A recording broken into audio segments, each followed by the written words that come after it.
বুধবার নবান্ন থেকে অন্নপূর্ণা যোজনার ফর্ম প্রকাশ করেন মুখ্যমন্ত্রী শুভেন্দু অধিকারী।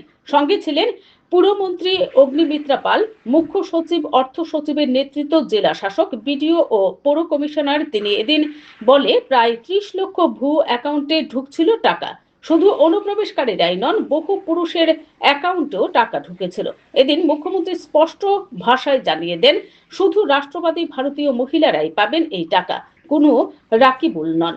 এদিন মুখ্যমন্ত্রী সাফ জানিয়ে দেন, ভারতীয় পুরুষ যাদের অ্যাকাউন্টে এতদিন লক্ষ্মীর ভান্ডারে টাকা ঢুকতো তাদের নাম বাদ যাবে। ঝাড়াই বাছাইয়ের সুবিধার জন্য নতুন করে ফর্ম পূরণের প্রক্রিয়াটি রাখা হয়েছে। আগামীতে শুধু বৈধ নাগরিকরাই অন্নপূর্ণা যোজনার সুবিধা পাবেন। Bureau report, BTV Tripura news. ভারতীয় জনতা পার্টির সংকল্প পত্রে আমরা বলেছিলাম যে আমরা সরকার তৈরির পরে দ্রুততার সঙ্গে অন্নপূর্ণা যোজনা চালু করব এবং উপযুক্ত ব্যক্তিরা অর্থাৎ মহিলারা তারা 1,500-এর বদলে 3,000 টাকা করে পাবেন।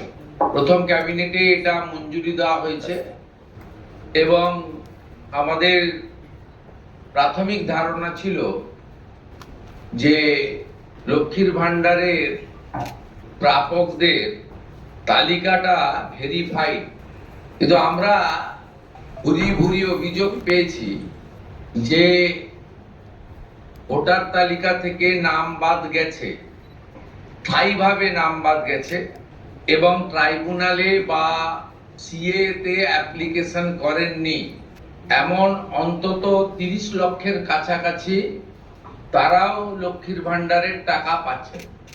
মূলত অভারতীয়দের, যেহেতু এটা প্রাপ্তবয়স্কদেরই স্কিম, যারা ভারতীয় নয় বা ভারতীয় ভোটার তালিকায় যাদের নাম নেই, এই বিপুল সংখ্যক লোককেও লক্ষ্মীর ভান্ডারের টাকা দেওয়া হচ্ছে।